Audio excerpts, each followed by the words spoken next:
half of us will suffer from depression at some point in our lives, but the condition remains badly misunderstood and therefore often poorly treated. At the heart of our collective difficulty with depression is a confusion about what it actually is, and in particular how it can be distinguished from a state that all of us know very well and with which it has a distracting number of similarities, namely sadness. It's because we unwittingly tend to apply to cases of depression a number of assumptions drawn from, and better suited to, an understanding of sadness that we end up suffering far more than we should. There are, on the surface, some notable similarities between those who are sad and those who are depressed. Both groups cry, both withdraw from the world, both complain of listlessness and a sense of alienation from their normal lives. But there is one categorical difference between depression and sadness. The sad person knows what they are sad about. The depressed person doesn't. Sad people can, without difficulty, tell us what is troubling them. I'm sad that my grandmother has died, or that I lost my job, or that my friends are being unkind to me. And, though it might sound strange, this is precisely what the depressed person is not capable of doing. They may be tearful and at a very low ebb, but they can't conclusively put a finger on what has drained life of meaning for them. They simply say it has no meaning per se. They aren't depressed about X or Y, as one might be sad about X or Y. They are, first and foremost, simply depressed.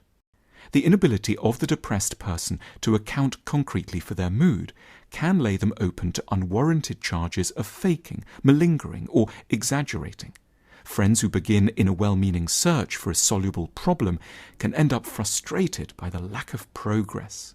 When pushed, the depressed person may latch on to rather odd or minor-sounding issues to account for their state. They might complain that there's no point going to work because the Earth is due to be absorbed by the Sun in 7.5 billion years.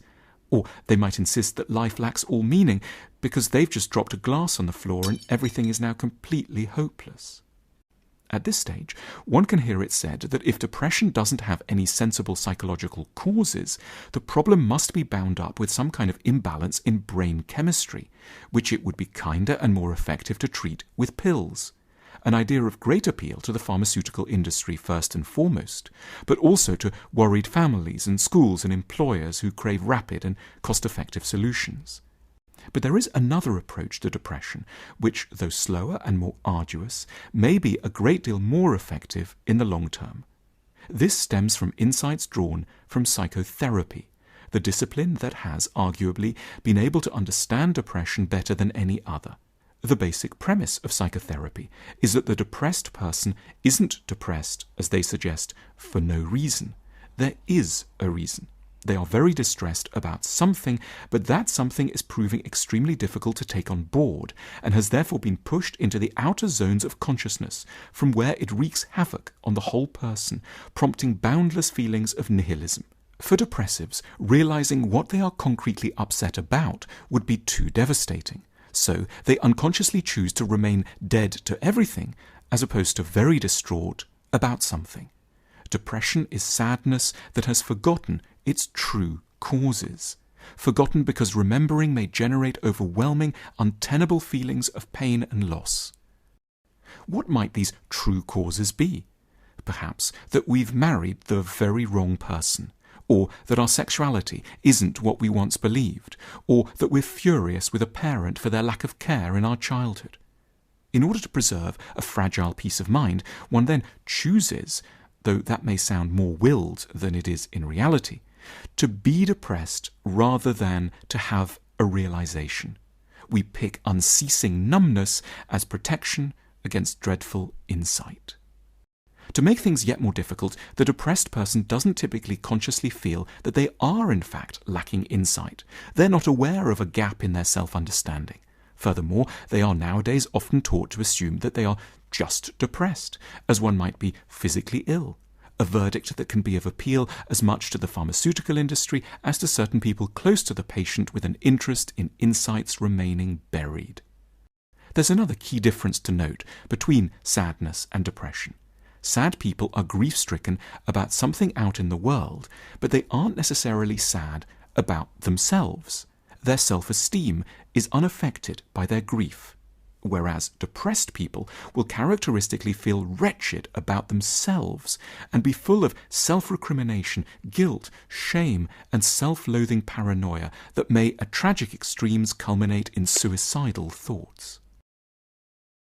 For psychotherapy, the origins of these violent moods of self-hatred lie in anger due for, but unable to be directed towards, someone else in the world, that has then turned against the sufferer. Wrathful feelings that should have gone outwards towards a partner who's relentlessly defensive or denies one sex, or a parent who humiliated one in childhood. These feelings are instead driven back onto the sufferer and starts to attack them. The feeling, X has horribly let me down, turns into a very unpleasant but in some ways more bearable, I'm an unworthy and unbearable wretch. One becomes self-hating as a defense against the risks of hating someone else.